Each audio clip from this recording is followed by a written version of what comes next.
Olá, pessoal, boa tarde. Espero que vocês estejam bem. Sejam todos muito bem-vindos e bem-vindas à nossa primeira conversa de negócios da West Rock Open Week. Primeiramente, eu gostaria de me apresentar. Meu nome é Valquíria, eu sou uma mulher cis branca, tenho cabelos longos castanhos, às vezes meio liso, meio ondulado, depende do humor dele. Tenho olhos castanhos, estou usando óculos de grau e uma camisa polo vermelha da West Rock. Profissionalmente falando, eu sou executiva de vendas do time comercial de papelão ondulado e tenho a honra de atender o grupo Boticário. Eu acho que é uma empresa aí que dispensa grandes apresentações, mas eu acho que é legal ressaltar que o grupo ele vai muito além do que o Boticário em si, a marca O Boticário. Ele tem mais de 9 marcas aí em seu portfólio, enfim, é uma empresa referência em diversos assuntos e dentre eles a diversidade, que é o que a gente vai conversar um pouquinho aqui hoje. E para isso, então, eu gostaria de chamar o nosso convidado, representante aí do Grupo Boticário, que vai bater esse papo com a gente. Rony. Obrigado, Valquíria. Boa tarde para todos vocês. É um prazer estar aqui num mega parceiro nosso, que é a West Rock, prestigiando esse evento. Eu sou o Rony Santos, eu sou um homem cis, pardo. Eu tenho cabelo enrolado, estou usando barba, estou com uma camisa social cor bege e por dentro uma camisa branca. Estou com um cordão de uma ação anti-LGBT-fobia que a gente está fazendo, já já eu trago mais detalhes. E sou o gerente de diversidade ESG do Grupo Boticário. Legal. Rony, bem-vindo aí, então. Obrigada por aceitar esse convite. Bom, primeiramente, acho que a gente pode começar, se você puder contar um pouquinho para a gente, quando e como surgiu aí essa abordagem ao tema diversidade dentro do Grupo Boticário? Essa é uma excelente pergunta. Eu costumo dizer que diversidade surgiu no Grupo Boticário lá no início, já quando a gente fala ali do final dos anos 80, quando o Grupo Boticário começou o seu processo de franquia. A primeira franqueada do Grupo Boticário foi uma mulher, Dona Laura. Então, a primeira franquia do Grupo Boticário já é fruto de empreendedorismo feminino. E até hoje, a maior parte das franquias, inclusive, são lideradas por empresárias. Bom, conforme os avanços da sociedade foram indo para uma direção de entender a pauta de diversidade com mais importância, a gente, enquanto uma empresa bem conectada com esses movimentos de sociedade, também fomos trazendo cada vez mais esse tema para dentro da estratégia de negócio. Até que há cerca de 4 anos atrás, quem está assistindo aí pode lembrar como era o Brasil há 4 anos atrás e a ebulição ali entre 4 e 6 anos atrás era uma Copa do Mundo, era pós-Olimpíada, tudo que estava acontecendo. Naquele momento, o tema de diversidade começou a ganhar uma relevância gigante aqui no Brasil. E foi exatamente o momento em que a gente, entendendo esse movimento, optou por estruturar melhor a atuação que a gente tinha em diversidade, que até então era uma atuação dentro de um pilar de sustentabilidade, e optamos por criar uma área específica para tocar a estratégia de diversidade que a gente tem hoje desenhada. Então, eu posso dizer que, se por um lado isso está no cerne do negócio desde o princípio, por outro a gente foi requintando com o passar do tempo essas estratégias, até que 5 anos atrás aí a gente criou uma área que eu tenho orgulho de gerenciar hoje, que é a área que toca essa estratégia aqui dentro da empresa. Legal, bacana. E aí, eu acho que é bacana se você puder comentar, então, que isso se estruturou nos últimos 5 anos, mas o que você vê, né? O Boticário sempre foi referência em diversidade, até encontrei algumas notícias aí que hoje, para os consumidores finais, né, acho que quando pensam em uma empresa em diversidade, o Boticário é o primeiro. O que mudou dos anos 70 a 80 dentro aí da nossa cultura, ou até do pensamento de vocês para hoje? Assim, qual foi a principal mudança? Bacana, Valquíria. Acho que um grande avanço da sociedade brasileira é que a gente conseguiu, nos últimos 30 anos, por assim dizer, 30, 40 anos, expandir o círculo social de direitos. Então, significa dizer que a gente conseguiu entender que mais pessoas precisavam ser incluídas e com uma inclusão distinta por conta de características específicas. Então, a gente evoluiu bastante nos direitos das mulheres, né? A gente pensa nos direitos das mulheres dos anos 70 para hoje, tem uma grande evolução, das pessoas negras, pessoas com deficiência, população LGBTQIAP+. E nós ali no Grupo Boticário, acho que vale ressaltar, a gente estruturou uma estratégia de diversidade para responder esses desafios e acompanhar esses avanços, que a gente chama de 5x5. Né? Então, o primeiro 5 é o quê? A gente está falando dos grupos minorizados que estão no centro da nossa estratégia. Então, hoje são 5 grupos. Equidade de gênero, foco na situação da mulher, equidade racial, pessoas negras, sejam aquelas que se declaram pretas ou pardas, a população LGBTQIAP+, né, lésbicas, gays, bissexuais, intersexuais, pessoas trans, travestis, queers, pessoas com deficiência, e o quinto grupo minorizado gerações. Quando eu comecei a trabalhar com diversidade, a gente falava de 60 a mais, que é o que é oficialmente considerado idoso no Brasil.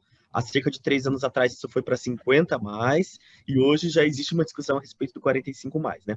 Tamanho, assim, o etarismo que existe hoje na sociedade.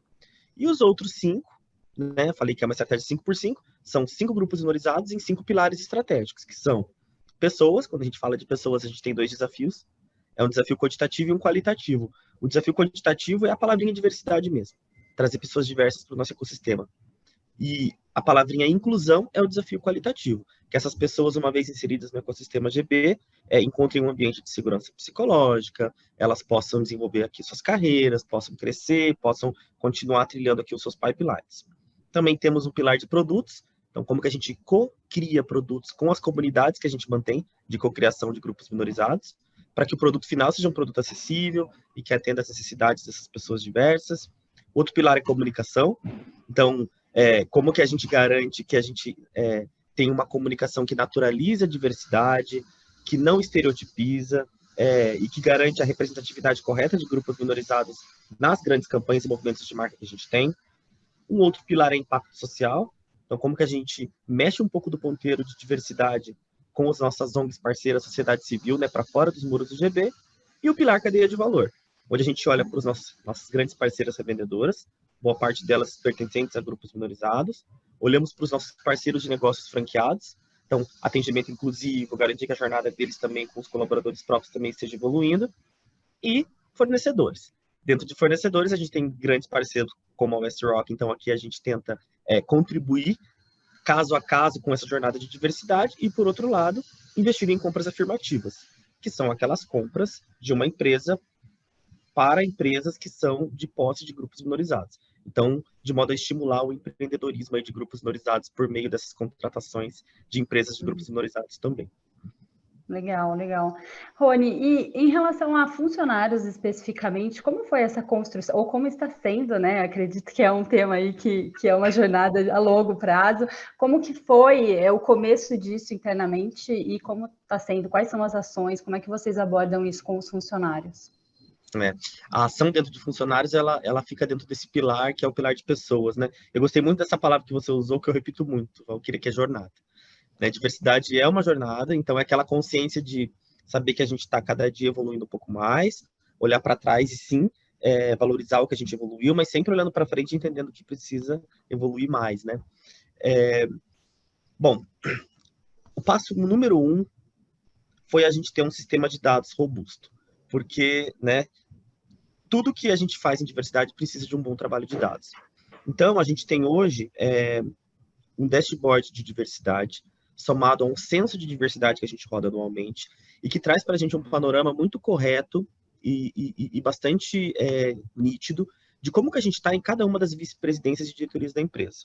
E aí a gente consegue entender os gaps que a gente tem, seja gaps de representatividade, seja gaps de inclusão. E aí a gente consegue traçar com os nossos business partners, a partir desses dados, as estratégias mais adequadas, sejam estratégias de contratação, sejam estratégias de inclusão. Além disso, e é algo que eu sempre recomendo para qualquer empresa que queira começar o trabalho de diversidade, existe uma sementinha inicial de qualquer atuação em diversidade, que são os vieses inconscientes. Vieses inconscientes, os meus alunos sempre me perguntam, eu sempre disse, né, vieses inconscientes são ruins. Vieses inconscientes não são ruins nem bons, porque são uma ferramenta. Assim como uma faca não é ruim nem boa, o que faz uma faca ser ruim ou boa é o uso que a gente dá para ela. É boa para cortar um bolo, é ruim para ferir alguém. O viés inconsciente é a mesma coisa. São estruturas que nosso cérebro tem para nos fazer responder mais rápido. Né? Se cada vez que a gente ouvisse uma buzina na rua, a gente precisasse fazer todo um processo longo de raciocínio, talvez a gente fosse se ferir. Mas o viés inconsciente está ali para quebrar, né, várias etapas e fazer a gente reagir rápido. Uso bom do viés. Quando o viés inconsciente está mais ligado às percepções que a gente tem das pessoas a partir de vivências numa sociedade que é estruturalmente racista, por exemplo, aí a gente começa a ter dificuldades do tipo, eu não vou contratar tal tipo de gênero para determinado tipo de função. Eu acho que tal pessoa que vem de determinado estado tem determinada característica. eu acho que por esse colaborador ter essa idade, ele não vai se dar bem nessa posição. Por isso que, vou dando uma volta aqui, um trabalho inicial a gente criou uma formação obrigatória com 2 níveis.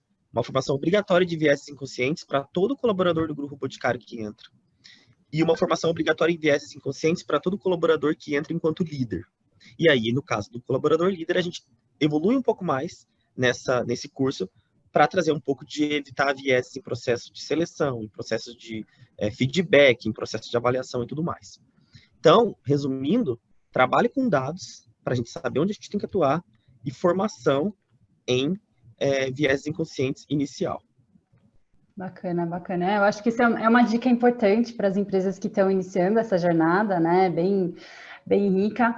E aí, acho que um ponto, assim, vocês tiveram que criar estratégias diferentes em regiões diferentes. Eu sei que vocês hoje têm fábricas tanto no Sul quanto no Nordeste, diversos CDs. Como é que foi isso regionalmente? Teve alguma diferença nessas ações? Ótima pergunta, Valquíria. Inclusive, eu estou falando hoje de Camaçari, aqui no Polo Industrial de Camaçari, na região metropolitana de Salvador. Estou aqui fazendo uma ação, né, como comentei na minha apresentação. As diferenças regionais do Brasil são muito importantes na hora de a gente traçar uma estratégia. Por exemplo, quando a gente olha para dado de IBGE da população negra, a gente tem que 56,8% da população do país é negra. No Paraná, esse percentual é menor, onde a gente tem fábrica. Na Bahia, esse percentual é menor. Então, a gente precisa observar essas diferenças para fazer algo adaptado, para que, na média, a gente chegue numa média brasileira, mas considerando as realidades regionais. O mesmo vale para os esforços que a gente tem para as nossas lojas próprias. A gente tem lojas próprias em todas as regiões do Brasil.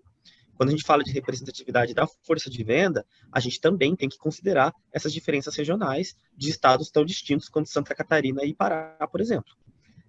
E não para por aí, porque quando a gente olha, por exemplo, para São Paulo, né, a realidade da capital paulista com relação à representatividade de grupos minorizados é uma, de Presidente Prudente, a 700 quilômetros, é outra. E mesmo de Campinas, né? Então, a gente precisa sempre olhar para essas diferenças. No caso do Grupo Boticário, a gente tem um passo adicional ainda, né?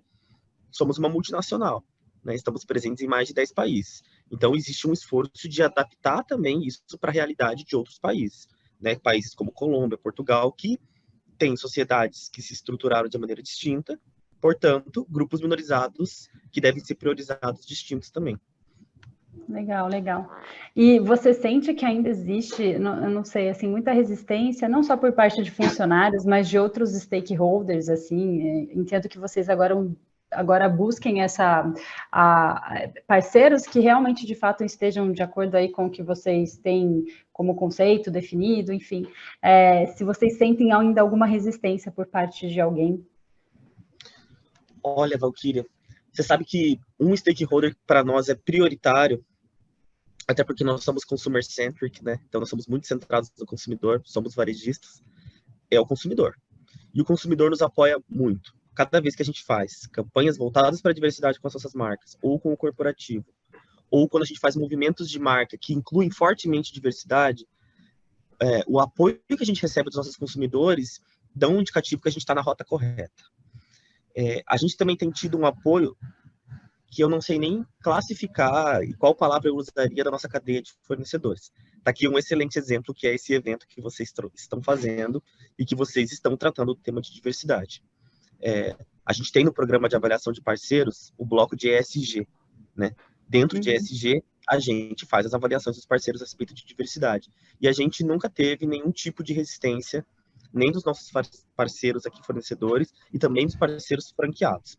Eu imagino que talvez nem todo, como a gente falava que é uma jornada, né? Nem todo empresário talvez esteja no momento em que ele vai conseguir se dedicar à pauta de diversidade como ele gostaria, por uma série de questões, seja por decisões financeiras, por questões de tempo, por maturidade do negócio, mas eu acredito que exista uma grande vontade genuína da sociedade como um todo de que essa pauta avance no Brasil, sabe? Eu não consigo imaginar uma sociedade, nem nós ali no Grupo Boticário, onde parte das pessoas estejam excluídas de oportunidades de trabalho, por exemplo, né? Uhum.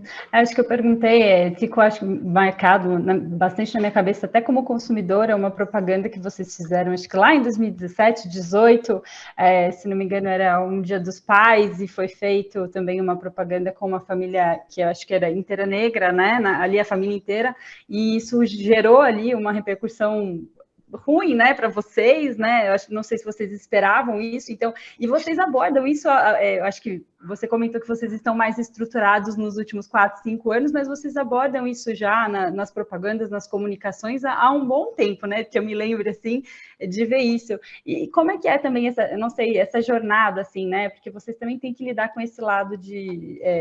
Hoje em dia é muito mais normal a gente ver essa abordagem em propagandas e tudo mais, mas no passado eu acho que era algo que as críticas vieram de uma forma negativa para vocês, né? Sim.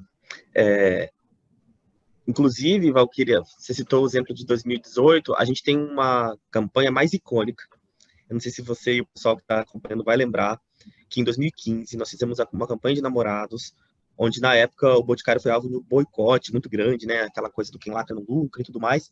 E virou trending topics no Twitter, a hashtag beijo gay do Boticário. Na verdade, não tinha beijo gay na campanha. Né? Eram 3 casais, um heterossexual, um casal homoafetivo e um outro casal heterossexual. Todos os 3 apenas se abraçavam. Vocês podem aí encontrar aí essa propaganda, era de Egeu na época. Com a trilha sonora do Lulu Santos, consideramos justa toda forma de amor. Naquela época, a gente teve uma decisão a tomar. Porque naquela época foi uma pressão bastante grande das pessoas, de modo geral, de parte da sociedade. O que é isso? Como é que vocês fazem uma campanha dessas? A gente tinha uma decisão a tomar, não fazer mais campanhas assim, ou seguir firmes os nossos valores de todas as formas de amor, que faz parte, inclusive, da questão de diversidade. E a gente, como vocês sabem, optamos pela segunda opção. Nós somos um dos maiores anunciantes da América Latina. Eu, como jornalista e publicitário, nunca deixo de lembrar a importância que a publicidade tem na vida de todo mundo. A publicidade ela tem o potencial de formar pessoas, de formar novas ideias, de contribuir para discussões relevantes. E é assim que a gente entende as nossas campanhas. Cada vez que tem, como você citou no caso da família negra, que nada mais é do como uma família, como é a maior parte das famílias do país. Quando a gente tem uma família negra num horário nobre da televisão brasileira, para quem não é negro, isso contribui para a valorização e naturalização de ver pessoas negras em espaço de visibilidade, para quem não é negro. Já para quem é negro, representatividade importa. Então, quando uma pessoa negra se vê representada num espaço onde ela nunca se viu, isso empodera, isso começa a trazer um empoderamento, uma autoestima adicional. Eu, como um homem pardo, precisei fazer os 25 anos para ver a primeira campanha protagonizada por uma família negra na televisão brasileira. Né? E sei os impactos disso. Então, eu fico muito feliz de proporcionar para crianças, hoje, coisas que eu não vi quando eu era criança e que sei os impactos que teve na minha autoestima no futuro, né? Não, que bom que vocês não desistiram de seguir por esse caminho, ficamos muito felizes. E de fato, né, aquilo, é uma jornada e ainda tem muito a ser feito, mas hoje em dia entendo que o movimento é muito mais positivo do que negativo quando vocês trazem à tona essas propagandas e tudo mais. Inclusive, até eu trouxe aqui, vocês fizeram há um tempo um banco de imagem, né, disponibilizando, acho que lá atrás também, quando vocês começaram a fazer essas campanhas, vocês disponibilizaram aí até para o público, né, quem quisesse utilizar essas imagens, então acho que foi um ponto aí bem importante. Acho só que se a gente puder falar um pouquinho mais sobre a importância para vocês, Grupo Boticário, em ter parceiros, assim como a West Rock, que falam de diversidade, né? Existem aí departamentos estruturados. Conta para a gente um pouquinho como é isso no grupo. Olha, Valquíria, para nós ter parceiros é a essência do trabalho. A gente não faz nada em diversidade sozinho. É impossível provocar mudanças na sociedade sozinho. Uma empresa sozinha não consegue, uma empresa sozinha, enquanto andorinha, não consegue fazer esse verão de diversidade sozinha. A gente é uma sociedade cada vez mais hiperconectada. Existe, né, nos últimos 10, 15 anos, uma evolução do conceito de fornecedor para conceito de parceiro mesmo. E essa é a lógica de diversidade. Se parceiros tão importantes como a West Rock, por exemplo, não estiverem em sintonia com o Grupo Boticário, muita coisa a gente não consegue fazer. Quando a gente pensa, por exemplo, nas nossas lojas, os franqueados, eles também são parceiros de negócio, metade das lojas do Grupo Boticário estão na mão dos franqueados. Se eles não estiverem vibrando nessa mesma sintonia, acreditando nessa pauta, né, e valorizando diversidade, a gente não consegue fazer com que essa mensagem chegue a todos os consumidores e a gente não consegue fazer a nossa pauta avançar. Todo mundo, essa é uma pauta de todo mundo, e a gente precisa de todo mundo mesmo. Quando a gente, por exemplo, né, talvez alguém que esteja assistindo pense, poxa, mas e eu, né? Qual que é o meu papel, Rony? Eu não sou de nenhum grupo minorizado, né? Por exemplo, sou um homem, sou heterossexual, não tenho deficiência, estou aqui no auge dos meus 30 anos. A questão é que todo mundo é parte do desafio, então todo mundo é parte da solução. Então não existe conversa de equidade de gênero sem homens, né? Mulheres precisam dos homens para essa conversa. Nós, LGBTQIAP+, precisamos dos heterossexuais cis para essa conversa, porque a gente não consegue ter uma evolução só com as pessoas do grupo minorizado. A sociedade é diversa para além das pessoas que pertencem a grupos minorizados. Por isso, tudo tem que ser feito em parceria.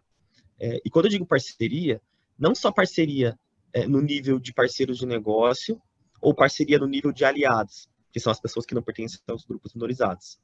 Eu digo parceria em todos os níveis mesmo. A gente precisa, de fato, que as pessoas entendam que valorização da diversidade é uma pauta, antes de qualquer coisa, de seres humanos. E todos nós somos seres humanos, então todos nós podemos ter a nossa parcela de contribuição aqui para essa agenda. Legal. E hoje vocês têm toda uma avaliação em relação aos parceiros. Vocês avaliam, existem KPIs que medem isso? Você comentou no começo um pouquinho. Se puder falar um pouquinho mais como é que vocês medem isso, como é que é feito, acho que é importante para o pessoal que está ouvindo também. Legal. É muito importante que todo o trabalho de diversidade seja mensurado, né? Para a gente entender como que a gente está evoluindo e como que a gente ajusta a rota, e para a gente também passar segurança, né, para a alta liderança, seja qual for a nossa alta liderança e qual nível for do tamanho do seu negócio, para que a alta liderança entenda que a gente tem uma contribuição voltada para o negócio, né? Nós temos uma ferramenta que é o Programa de Avaliação de Parceiros, né? As empresas têm os seus PADPs, nós aqui temos, e nós optamos, há um tempo atrás, em estruturar um bloco de ESG. A estratégia de ESG do Grupo Boticário, ela tem 4 frentes: governança, sustentabilidade, impacto social e diversidade. Dentro desse bloco de ESG do PADP, a gente tem as perguntas, que são as métricas relacionadas à diversidade. Então, o que a gente pontua ali? Se o nosso parceiro de negócio ele tem um grupo de afinidade, se ele tem área dedicada, se tem orçamento dedicado, se ele já assumiu algum compromisso público em prol de algum fórum de diversidade, se ele o nível de diversidade na alta liderança dele, se ele trabalha, por exemplo, com a abertura de vagas afirmativas, que são aquelas vagas que priorizam pessoas de grupos minorizados. Então, a gente faz essa avaliação e, inclusive, a gente acompanha a evolução da nota média em diversidade dos nossos parceiros para entender como que a gente pode contribuir. Agora, para 2023, a gente vai evoluir em oferecer mais ferramentas para os parceiros de negócio para tentar otimizar ainda mais e acelerar ainda mais a diversidade daqueles parceiros de negócio que, porventura, não estejam com a melhor nota possível ali nas métricas de diversidade dentro do bloco de ESG. Legal, legal. Rony, acho que é bem bacana, a gente falou um pouquinho então de como vocês engajam funcionários em relação a isso, como vocês trabalham analisando os parceiros, como foi a construção disso. Acho que se você puder, então, dar algumas dicas aí, eu não sei, bons ensinamentos para quem está começando, quem ainda está aí no desenvolvimento e quem já está avançado, não sei, trazer um pouco da tua experiência para a gente. Legal, gente. Para quem está começando, eu diria o seguinte: se você não faz parte de um grupo minorizado, não tenha medo. Não tenha medo de perguntar, não existe pergunta burra, não existe pergunta idiota. Eu acho que em qualquer nível de comunicação, sinceridade é sempre uma ferramenta básica. E na medida que você seja sincero consigo mesmo e que você precisa aprender algo e perguntar de maneira genuína para alguém, vai dar tudo certo. Seja se você nunca teve contato com uma pessoa trans, quer saber alguma coisa relacionada à negritude, ou da população LGBTQIA+, ou com relação à deficiência. Boa parte dos desafios com a pauta de diversidade começa dessa barreira inicial, que é o medo de quem não pertence ao grupo minorizado de errar. E tá tudo certo, é um medo natural, mas o meu convite é, percam esse medo. Também. E aí, agora, independente de pertencer a grupo minorizado ou não, se você está no estágio inicial, tenham sócios das decisões. Tentem trazer, no nível do negócio de vocês, a liderança para junto. É difícil que algo aconteça sem a liderança estar comprada.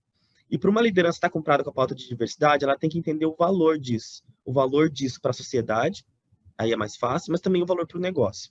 Então, procure benchmarkings de outras empresas do mesmo ramo que você, do mesmo porte, coisas que empresas fizeram, e tente fazer de forma semelhante. E sempre trazendo a alta liderança junto. Para que daqui a algum tempo, quando as coisas começarem a evoluir, vocês começarem a colher os frutos, vocês tenham ali a alta liderança entendendo, poxa, fiz parte disso. Ou mesmo quando vierem os desafios, a alta liderança já vai estar junto, comprada com vocês. Para quem está num estágio médio, né, e o que é aquele estágio médio? Já temos algumas ações iniciais de diversidade, temos grupo de afinidade, ou fizemos algum evento de diversidade, já abrimos algumas vagas afirmativas. O meu conselho é, como que vocês conseguem garantir representatividade na liderança? Porque esse é um estágio um pouquinho mais requintado. Uma coisa é a gente conseguir trazer pessoas de diversidade para o quadro de colaboradores, isso é ótimo, é importante. Mas como que a gente consegue olhar para a alta liderança então e falar, poxa, agora em nível de liderança alta, média e baixa, como que eu consigo também trazer essa diversidade para cá? E aí, naturalmente, vocês vão ver que os desafios são um pouco mais distintos, porque muitas pessoas de grupos minorizados não tiveram acesso e tendem a levar um pouco mais de tempo para chegar em estágios de carreira que pessoas que não pertencem a grupos minorizados. Então, talvez vocês comecem a encontrar algumas dificuldades. E para quem já está no estágio avançado, eu acho que a grande sacada é diversidade expandida. E diversidade expandida é diversidade na cadeia de valor. É vocês também convidarem para as estratégias de diversidade de vocês os parceiros de negócio, conectarem com os parceiros de negócio. E é nesse momento que a gente começa a fazer uma mudança sistêmica. Se eu fosse colocar em pilares, eu diria que o nível 1 de diversidade geralmente é a atuação com pessoas. Aquela coisa de deixa eu resolver os problemas de casa primeiro, casa de ferreiro, espeto de ferro. Então, começa com o pilar de pessoas, entendendo quais são os grupos de diversidade que você precisa, dá uma olhada para a sua região, entra no site do IBGE, pô, eu estou aqui em Campo Grande, quais são os grupos minorizados daqui? Ah, estou vendo que aqui 30% da população é negra, aí olha para os seus colaboradores, será que eu tenho essa média? E de população LGBTQIAP+, de pessoas com deficiência, traça essa rota, tenta perseguir esses dados oficiais aí da sua região, isso é um primeiro estágio. Um segundo estágio é você começar a olhar para questões de acessibilidade física, acessibilidade digital, acessibilidade de linguagem, tentar criar um grupo de afinidade, olhar para a sua comunicação de maneira mais distinta. Pô, já trouxe colaboradores, agora como é que a minha comunicação, se você, especialmente para quem é B2B, está representando aqui a minha região? E os estágios mais avançados são os estágios de impacto social, né? Ajudar organizações que atuam nessas pautas de diversidade que você atua e olhar para a cadeia de valor já é o estágio mais avançado. Legal, legal, Rony. Acho que boas dicas aí. De novo, a questão de dados bem estruturados, você saber com onde você está, né? Qual é mapear aquilo, entender o que você está propondo, eu acho bem importante. E, de novo, você focou bastante na questão pessoas, né? Internamente, construir isso primeiro interno para depois levar. Eu acho que qualquer empresa aí é somatória, né, de seus funcionários, das pessoas que ali estão, e se elas não forem disseminadoras da mensagem, levarem aquilo para frente, fica mais difícil, né? Não sei se existe uma palavra parecida no diversidade, igual a gente tem na sustentabilidade, o tal do greenwashing, mas a gente às vezes vê muitas empresas se posicionando e não fazendo, né? Não colocando em prática o que elas falam. Acho bem legal. A gente recebeu uma pergunta aqui, então acho que eu vou aproveitar, ela está bastante ligada à questão que a gente estava falando dos parceiros. Então, Rony, acredita que no futuro os fornecedores ou parceiros serão penalizados ou escolhidos pela questão da diversidade? Isso hoje acontece no Boticário?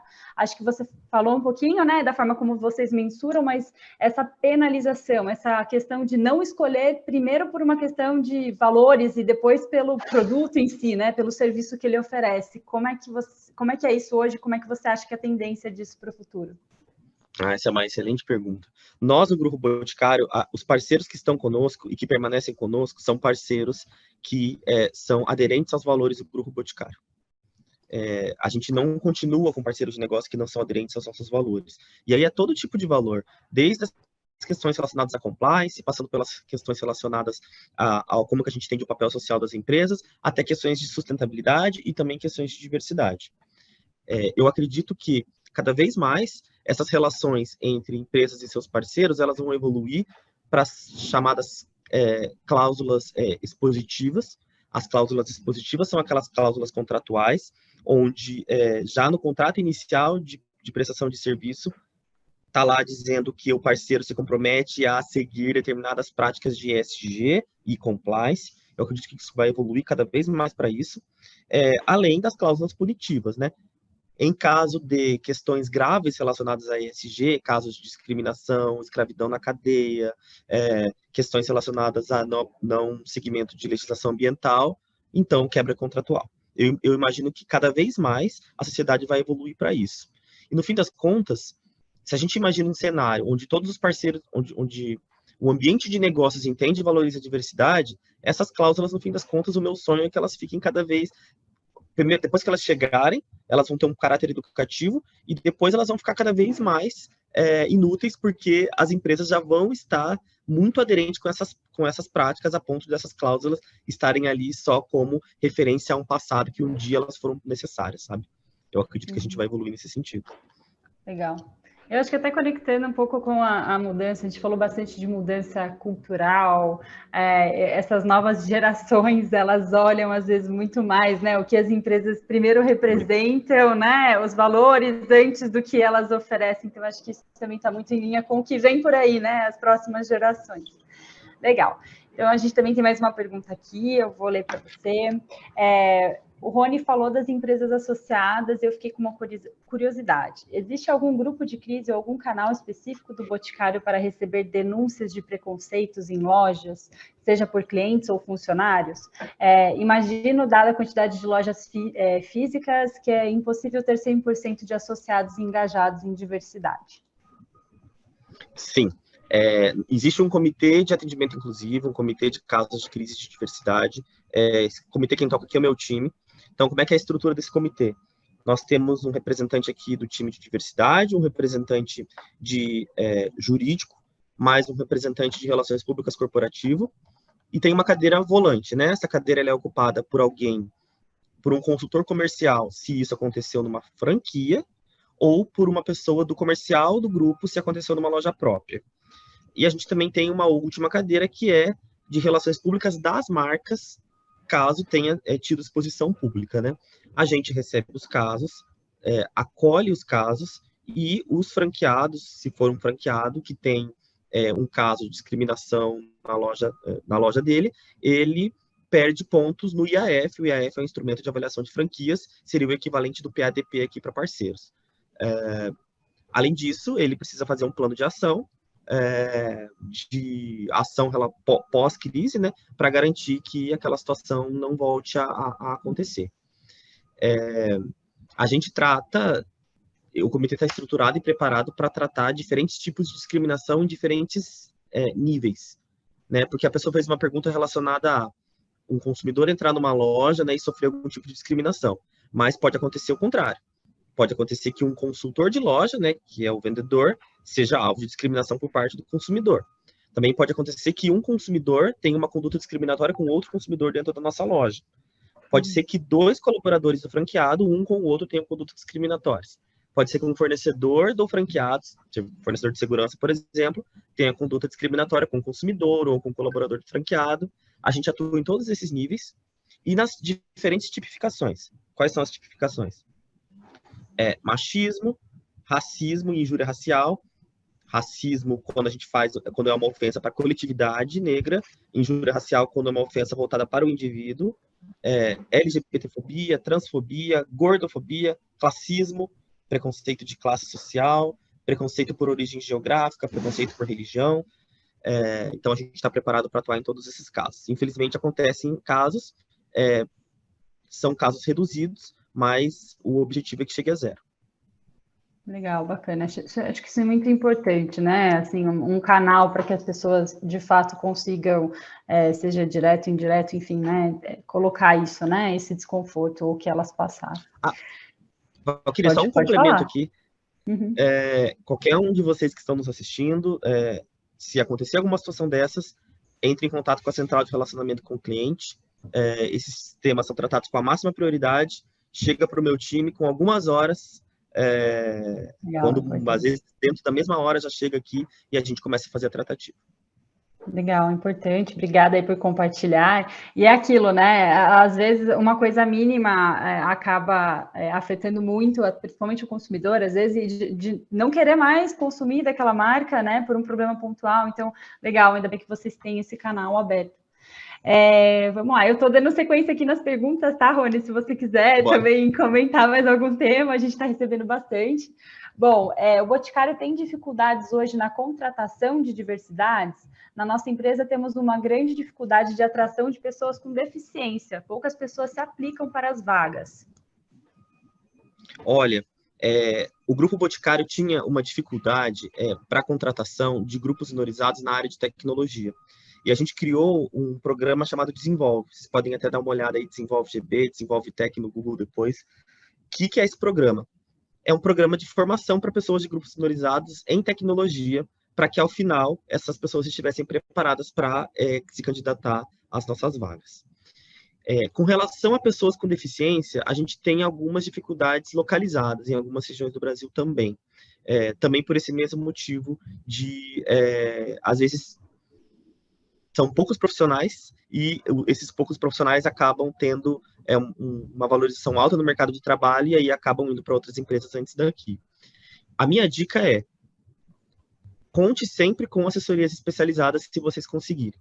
E se vocês não conseguirem, somos uma empresa muito pequena, não temos recurso, uma das melhores formas é vocês entrarem em contato com os colaboradores de grupos minorizados que já estão aí trabalhando com vocês, sejam pessoas com deficiência, por exemplo, para que eles divulguem novas vagas nas redes deles.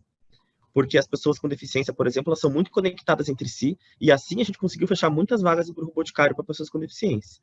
Especialmente da comunidade cega, por exemplo, que é uma comunidade muito unida em todo o país. Legal.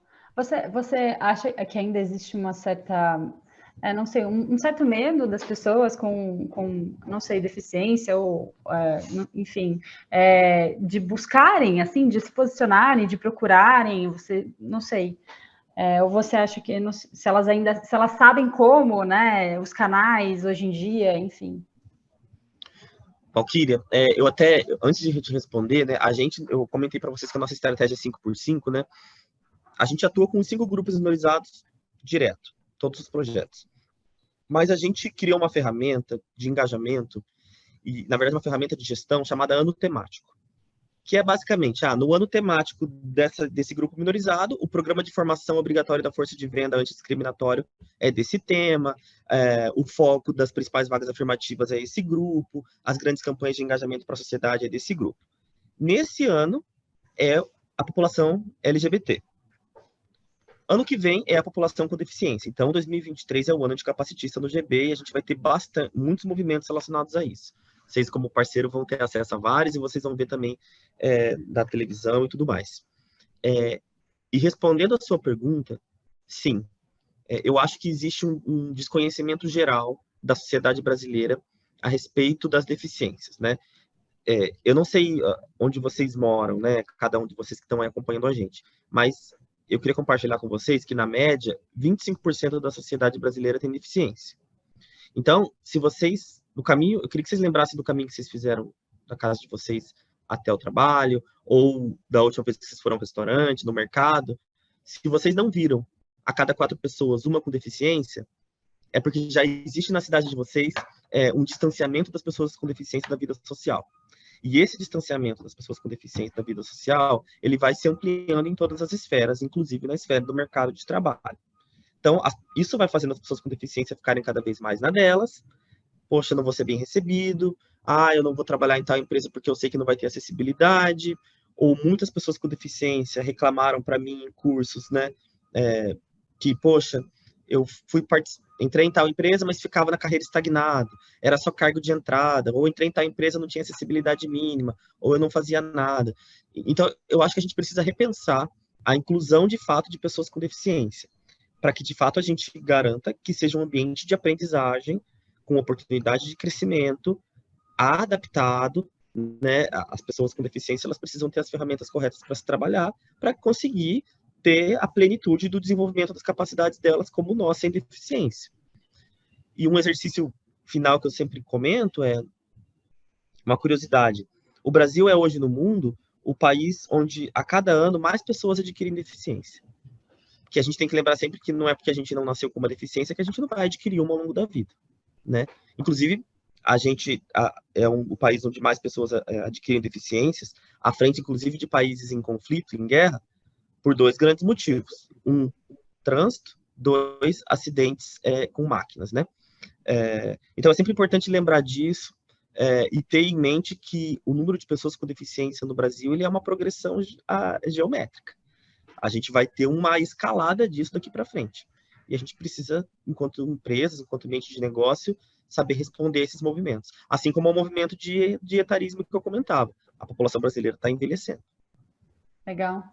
Eu perguntei, acho que bastante, porque nós estamos no mundo corporativo e hoje a gente tem essa visão, né, de tudo que está sendo feito, mas eu tenho até casos de pessoas com deficiência na família que, quando eu pergunto para os meus tios, assim, eles não fazem ideia de tudo isso, né, de todas essas portas que estão, de fato, se abrindo e de todas essas oportunidades. Então, acho que é legal, e aí a gente já linka com a importância da responsabilidade, talvez, aí, social, e de levar tudo isso que é feito dentro das empresas, né, essas oportunidades. Bom, a gente tem mais uns 5 minutinhos, então tem uma última pergunta aqui, que é: quais são os maiores desafios hoje do Boticário relacionados à diversidade? Então, hoje, né, na fase que vocês estão, quais são aí os desafios? Os maiores desafios do Grupo Boticário relacionados à diversidade é a escala. A gente lançou esse ano o portal de compras afirmativas. Agora, para 2023, eu preciso que as compras afirmativas ganhem escala. A gente lançou nesse ano as comunidades de cocriação de produtos. Então, a gente tem mais de 500 consumidores que são de grupos minorizados em todas as regiões do Brasil, que recebem nossos produtos, testam, ajudam a pensar as embalagens, rotulagem, atributo, tudo isso. E agora eu preciso escalar. O Grupo Boticário é gigante. A gente precisa fazer com que as ações de diversidade ganhem escala. Então, esse é o maior desafio que a gente tem hoje. E eu acho que um desafio que o Grupo Boticário tem, a WestRock tem e a empresa que você faz parte tem, independente do tamanho da sua empresa, é letramento. É formação. A gente sempre precisa que as pessoas estejam formadas e educação é uma ferramenta que nunca sai de moda. Se existe uma estratégia que dá certo para a gente evoluir em qualquer tema de gestão ou de sociedade, é investir em educação, investir em formação, em conhecimento para as pessoas. Então, ganhar escala é um desafio muito próprio do Grupo Boticário em diversidade, mas educação eu acho que é um desafio compartilhado do GB, da WestRock e da sociedade inteira. Perfeito, Rony, muito bom. Eu acho que a gente, para encerrar aí esses últimos minutinhos, você tem mais alguma palavra, alguma mensagem, algo que você queira passar para o pessoal? Sim, primeiro eu gostaria de agradecer a oportunidade de estar aqui com vocês da WestRock e parceiros. É muito bom. Eu estou à disposição para qualquer convite relacionado a tratar com diversidade. E a minha mensagem final é: não desanimem. Diversidade é uma pauta muito importante, é uma pauta totalmente conectada com o negócio, é uma pauta que fala de passado, porque a gente tenta reparar questões históricas, fala de presente, porque os reflexos dessas questões históricas são sentidos hoje, e fala de futuro, porque não é possível imaginar uma sociedade, como eu comentei, com pessoas que não estejam incluídas na lógica de geração de renda, na lógica de trabalho, na lógica de consumo. Então, não desistam, haverá desafios, lembrem que é uma jornada. Pensamento de jornada, eu acho que vai sempre. E busquem parceiros, busquem apoio. Nada como a gente ter sócios nas nossas decisões, nada como a gente ter parceiros. E contem com a gente aqui do Grupo Boticário também. Legal. Rony, muito obrigada pela conversa. Agradecemos aí muito sua participação. É isso. Obrigada, Rony. Obrigada, pessoal. Espero que vocês tenham gostado. E até mais. Tchau, tchau. Um abraço, gente. Bom evento.